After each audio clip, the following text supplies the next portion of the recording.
ने अभी भी नशा नहीं छोड़ा तो जो बर्बादियां और तबाहियां हुई हैं तो इससे ज्यादा कीमत हमको चुकानी पड़ेगी। दोस्तों, मैं आपसे ये कह रहा हूं कि संसार में 8 अरब लोग करीब रहते हैं। क्या एक आदमी है जो मुझसे खुश हो? बताएं। यहां पर आप बैठ तो जाते हैं उदास, गुस्से में। तो कई एडिक्ट मैंने ऐसे देखे हैं कि चाहे कोई भगवान भी आके बोलेगा ना अल्लाह भी, यहाँ पर उसको भी नहीं सुनेंगे, उसको भी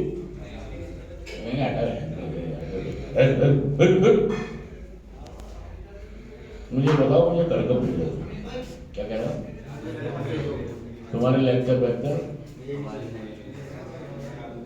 मुझे बता दो। मुझे जैसे वो होता ना, बंदर होता है बंदर। देखिए, दुनिया में जितने लोग भी रहते हैं, हर इंसान की एक तबीयत होती है, तरबियत भी होती है। मतलब उसकी एक खास जीवन जीने का एक तरीका है, शैली है उसकी। बंदर क्या करता है? इस डाली उस डाली, ये कर वो कर, नकल कर, उसका ही फिक्र है। और हम देखें छिपकली क्या करती है? छिपकली दीवारों के ऊपर। मतलब शेर क्या करता है? उसकी अपनी फितरत है। हाथी क्या करता है? उसकी अपनी फितरत है। डॉगी क्या करता है? हिरन क्या करता है? सबकी अपनी अपनी ऐसी एडिक्टों की फितरत है कि किसी को भी पसंद नहीं। क्या नाम है तुम्हारा? इनको कोई आदमी पसंद, मतलब भगवान भी नबी भी आगे ऊपर से एक लाख दिखा देगा ना, मैं भोले शंकर हूँ, क्या चले यार तू काम कर, ये होता मैं मेरा काम होगा नहीं। तो होगा कोई भोले शंकर, हनुमान, नबी वबी जो भी है, मेरे को बता, मैं कर सकता हूँ। मतलब कोई बेचैनी सी रहती तबीयत में ही, तो वो हो रही है। मैं आपसे कह रहा हूँ दोस्तों, शुरू कर दिया आपने? हाँ जी। Light camera sound. तो जैसे संसार में जितने भी लोग रहते हैं तो सबकी अपनी एक तरबियत होती है ना, उसकी मतलब उसकी अपनी एक तरबियत होती है, पर्सनलिटी होती है, उसकी अपनी एक शैली होती है जीवन को जीने की। तो ऐसे ही जो लोग नशा करते हैं उनकी भी अपनी एक शैली है। शैली कैसी है?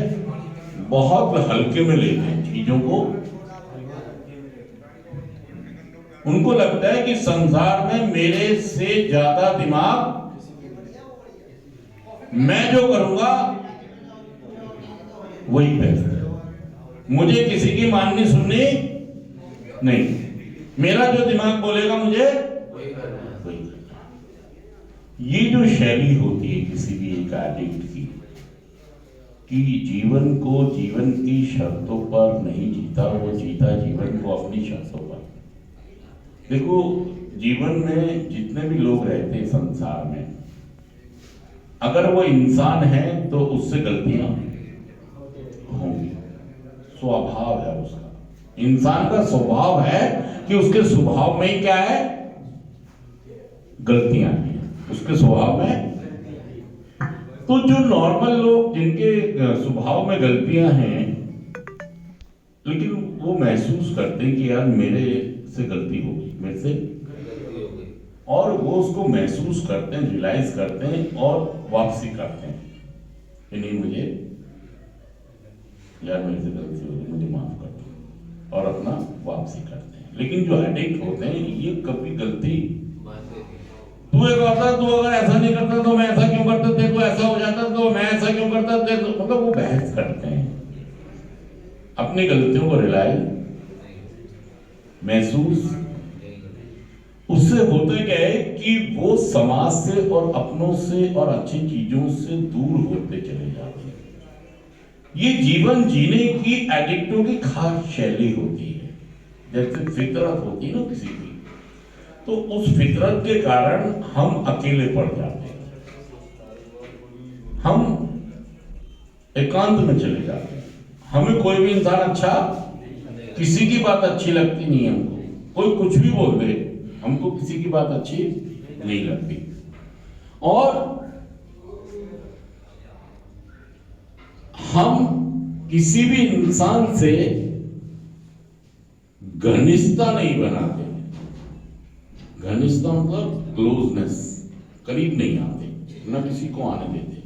बस हम उन्हीं के करीब रहते हैं जो नशा बेचते हैं और नशा करते हैं, वही हमारे करीब होते हैं, वही हमें अच्छे लगते हैं। तो वो तो जो लोग नशा करते हैं और जो नशा बेचते हैं उनसे मेरी जो घनिष्ठता है, जो करीब मैं उनके हूँ या वो मेरे हैं, उसका जीवन में कोई लॉजिक है नहीं, उसका कोई फायदा है नहीं, कोई मतलब है ही नहीं। मुझे इन लोगों का साथ छोड़कर उन लोगों का साथ पकड़ना है जो नशा नहीं करते, उनके साथ घनिष्ठता बनानी है, उनके साथ करीबी नजदीकियां बनानी है, नजदीक आना है और एक सोच रखनी है कि मेरे से भी गलती हो सकती है और दूसरे से भी गलती हो जाना इंसान का स्वभाव है और क्षमा करना ऊपर वाले का। तो जब आप किसी को क्षमा करते हैं तो ये क्षमा करना किसका गुण है? हाँ, ये हमारा गुण नहीं है, ये गुण है हम उसे अडॉप्ट करते हैं, हम उसको अपनाते हैं कि वो एक अच्छी चीज है ना, तो हम क्या करते हैं उसको, हमारी फितरत नहीं है ये क्या कि किसी को, किसकी फितरत है ये? हम उस फितरत को उधार ले लेते हैं, कोई बंदिश नहीं है। और जो लोग गलती मेरे से भी हो जाएंगे और सामने वालों से भी, तो मैं उन्हें क्षमा करूं, उन्हें माफ, ये फितरत मैं अपने में चेंजेस लाऊंगा कि सद्बुद्धि दो कि मैं इन दोनों में, अगर मैं अपने व्यवहार में चेंज। हाय फैमिली, मैं एक रईस नशेबाज। मुझे अभी 8 तारीख को 10 महीने हो जाएंगे नशा छोड़ने। इंशाल्लाह कोशिश कर रहा हूँ नशा छोड़ते रहूँगा इंशाल्लाह। बस हाय फैमिली, मेरा नाम मिरकार, मैं एक नशेबाज। हाय मिरकार भाई। मुझे इस 5 तारीख को पूरे 3 महीने हो जाएंगे। अल्लाह के करम से, भाइयों के सहयोग से, गुरुजी की, मेरे जो उस्ताद हैं, बड़े हैं मेरे, उनकी दुआ से इंशाल्लाह आगे भी ज़िंदगी में यही सोचा है कि अपने आप को ठीक ही रखना है और अच्छी सोच रखनी है, तभी सुधार में रह सकते हैं। शुक्रिया। नमस्कार फैमिली, मेरा नाम शाकिर, मैं एक नशेबाज। भाई मेरे को 17 महीने हो जाएंगे 12 तारीख नशे से दूर। भाई बहुत बुरी हालत थी, बहुत बदतर हालत थी, जैसे रोड पर कागज चुनने वाला होता ना, उससे भी ज़्यादा बदतर हालत थी। लेकिन आज अल्लाह का शुक्र है, अल्लाह ने अकल दे दी। मैं सोचता हूँ ज़िंदगी के मेरे 14-15 साल ना चलेगा, मुझे पता ही नहीं चला, लेकिन आज अल्लाह का शुक्र है भाई से। मैंने कहा आपको सुना इसके लिए आपका धन्यवाद।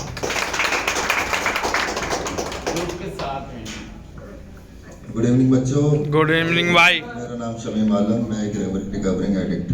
हाय भाई। तो बच्चों यही समझाना है कि बेटा देखो, ये जो गुरुजी समझा रहे हैं बात, एक एक बात इनकी बड़ी कीमती है। तो कुछ घूमने वाले आंसू से ये ज़िंदगी बहुत बेहतर है और यहाँ अच्छी ज़िंदगी बनने के चांस पैदा होते हैं। बेशक ये वक्त परेशानी का है, मुश्किलों का है, यादें आती हैं घर की, परेशानी होती है कि यार मैं कहाँ आ गया, मेरे घर वाले कैसे होंगे, कुछ याद करना पुरानी चीज़ों को। मगर मेरा ये कहना है कि बेटा वो चीज़ें ना सोच कर अगर यहाँ पर ध्यान दिया जाए, जो वक्त जो है उसको कीमती बनाया जाए। अगर ये वक्त कीमती बन गया तो दोबारा धक्के खाने की ज़रूरत नहीं पड़ेगी। बस थोड़े से वक्त में ये सोचना है कि बस थोड़ा वक्त है हमारे पास और ज़्यादा सीख के जाना है। जितने ज़्यादा सीख लिया उसकी ज़िंदगी में उतना काम हो जाएगा, नहीं तो वक्त तो बेटा गुजर ही जाएगा, गुजर ही रहा है, पहले भी गुजर गया, अब भी गुजर जाएगा। या तो मस्तीबाजी में इस वक्त को बर्बाद कर दो, या रोने में बर्बाद कर दो, या कुछ सीखने में बर्बाद कर दो। सीखा हुआ वक्त तुम्हारे काम आएगा, जो सीखोगे ना यहाँ पर वो काम आएगा, क्योंकि यहाँ तुम्हारे माँ बाप ने भेजा है ना, वो इसीलिए भेजा है कि सीखने समझने के लिए। क्योंकि हम बेलगाम घोड़े हो चुके थे, हम किसी के काबू में नहीं थे। अगर हम अपने माँ बाप के काबू में होते तो हमारे माँ बाप हमें यहाँ ना भेजते। कोई भी अपने कलेजे के टुकड़े को कहीं भेजना चाहता ही नहीं, वो किसी के भी माँ बाप हो। मगर हमारी हरकतें ऐसी हो गई थी कि हमने बिल्कुल ऐसा कर दिया था कि बिल्कुल वो हमारे घर वाले हमसे इतने परेशान हो गए थे कि वो मतलब पीछा छुड़ाना चाहने के अलावा वो एक ऐसा रास्ता देख रहे थे जहाँ पे कोई इनको सही समझा सके और सही सिखा सके, कोई ऐसा रास्ता, वो रास्ता ये नशा मुक्ति केंद्र ही नजर आता है। ठीक है, इस वक्त को बेटा ज़्यादा से ज़्यादा कीमती बनाना है और ज़्यादा सीखना है और ज़्यादा समझना है। जो समझ में ना पूछो, फिर पूछो, बार बार पूछो, ज़्यादा शर्माने की घबराने की ज़रूरत नहीं है।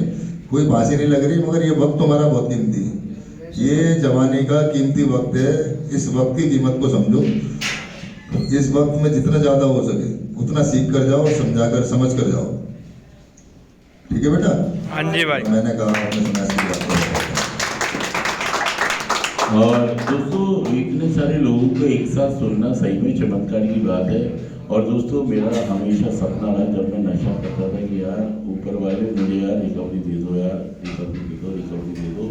और मुझे लगता था कि अगर मैं 2-4 दिन नशा ना करूं तो मैं बिल्कुल ठीक हो जाऊंगा। मतलब 5 दिन अगर मैं नशा ना करूं तो संसार की कोई ताकत मुझे नशा, ये मतलब झूठे भ्रम थे। मुझे पता ही नहीं था ना कि बेर की पूंछ है किधर को।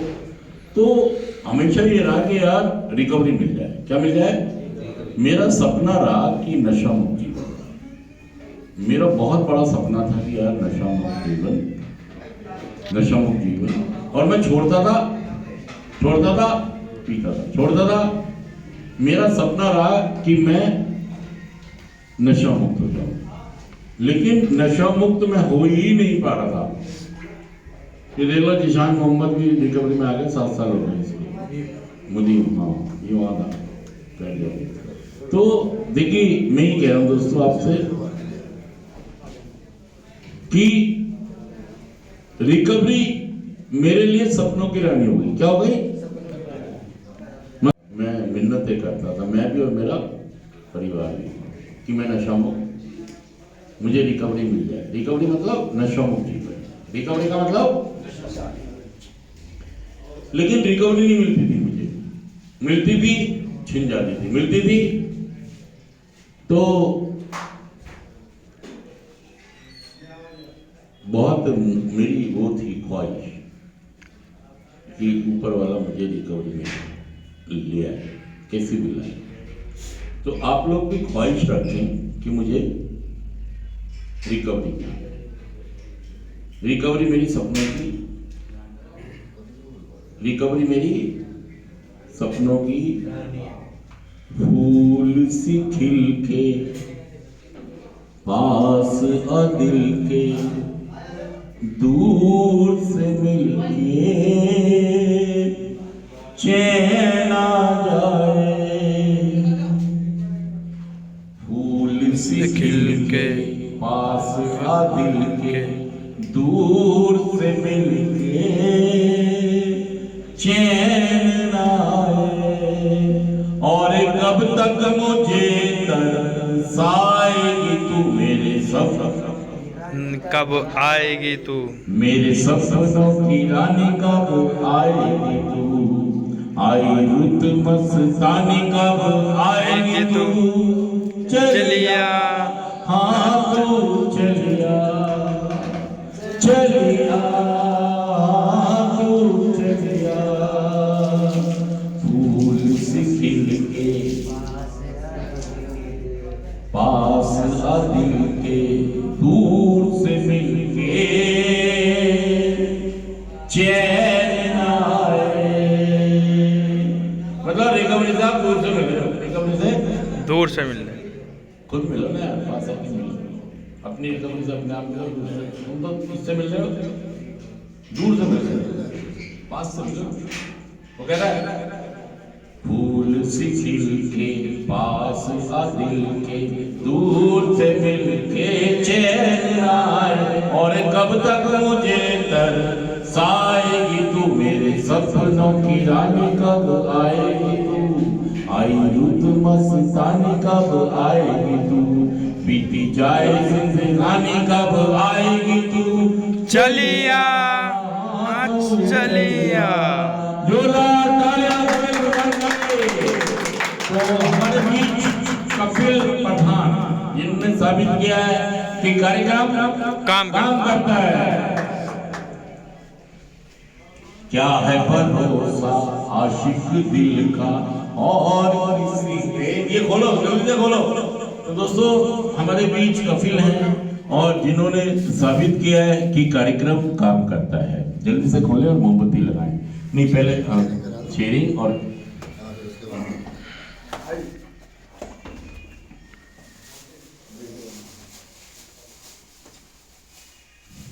अभी बैठ जाए राजा, अभी शेयरिंग करा लें पहले। हाँ लगा दो, जलाना मत। दोस्तों बहुत ही खुशनसीब होते हैं वो लोग जिनको रिकवरी मिलती है। मुझे लगता है कि यार ये लोग जो रिकवरी बर्थडे बनाते हैं ना, ये मुझे लगता है कि बहुत ही खुशनसीब लोग हैं। और सही में इतने सारे हजारों करोड़ों लोगों में मैं नशा मुक्त रिकवरी में आ गया, तो सही में मैं बहुत स्पेशल हूँ, बहुत स्पेशल हूँ। आप इस बात का एहसास करें, जितने लोग भी रिकवरी में आते हैं, चाहे वो कितने भी रिकवरी में 1 साल 2 साल 3 साल 5 साल, वो बहुत मतलब ईश्वर अल्लाह के करीब लोग होते हैं। बहुत मतलब उनको पसंद करता है ऊपर वाला। और क्योंकि वो एक विजडम उनके पास आती है। तो अगर देखो, कठिनाइयाँ तो सभी जीवन में है। जितने भी लोग संसार में रहते हैं, कठिनाइयाँ सबके साथ हैं। जीवन को जीवन की शर्तों पे जीना पड़ता है। जीवन मेरी शर्तों पे नहीं चलता, जीवन अपनी शर्तों पे चलता है। मतलब कई बार ये होता है कि जैसे आप गाड़ी चलाते हो ना रोड पे, तो हमेशा आपकी गलती नहीं होती। बहुत सारे लोग गलतियां करते हैं, लेकिन उनको माफ़ करना पड़ता है हमको। और देखिए दोस्तों, माफ़ करना ऊपर वाले का गुण है और गलती करना मेरा स्वभाव है। मैं अपने स्वभाव के साथ जीता हूँ कि मैं गलतियाँ करता हूँ, लेकिन ऊपर वाले का स्वभाव है किसी को क्षमा करना। तो ये ऊपर वाले का जो स्वभाव है कि उसको क्षमा करो, तो आप में भी वो अडॉप्ट करो उसको, ऊपर वाले का ये गुण अपने अंदर। और सही में इसका पहले बर्थडे में भी मैं था। इसका पहला बर्थडे जब वहाँ सेलिब्रेट हुआ, वहाँ शमीम का सेंटर था वहाँ बुराड़ी में, और बहुत सारे लड़के थे वहाँ पर, और कफिल के चाचा भी थे, पापा भी थे। और इतनी खुशी वहाँ पर मनाई गई थी कि यार कफिल बर्थडे रिकवरी में आ गया, कफिल रिकवरी में आ गया। धूम मच गई पूरे मोहल्ले में। मतलब तुर्कमान गेट पे भी धूम मच गई, जामा मस्जिद पे धूम मच गई, और हमारे सेंटर सब जगह धूम मच गई, कफिल रिकवरी में आ गया। और सही में इसके मम्मी पापा ये सब लोग बहुत खुश थे। और आज उस बात को 9 साल हो गए। सारा श्रेय जाता है ऊपर वाले को, सबसे पहले श्रेय जाता है माँ बाप को जाता है, और इनके उस्ताद बैठे शमीम को, इनको ये श्रेय जाता है कि इन्होंने वो एक लव केयर कंसर्न दिया ना। मैं शमीम के सेंटर में जाता हूँ तो बहुत सारे लोग ये जुड़े हुए हैं, दिल से जुड़े हुए हैं ना एक दूसरे से, और ये जुड़ाव उसको नशोमुक्त करने में बहुत मदद करता है। आप भी वो जुड़ाव कफिल के साथ बनाएं। कफिल के साथ रखेंगे तो यहाँ भी जुड़ाव हो जाएगा और यहाँ भी जुड़ाव हो जाएगा। तो कफिल हमारे साथ है, 9 साल का बर्थडे होगा, बहुत सारे उतार चढ़ाव इन्होंने देखे हैं। तो हम इसकी रिकवरी के वेलकम करते हैं और गुजारिश करते हैं कि कफिल अपना होप और जिंद हम सभी के साथ शेयर करें। जोरदार तालियां कफिल के 9 साल।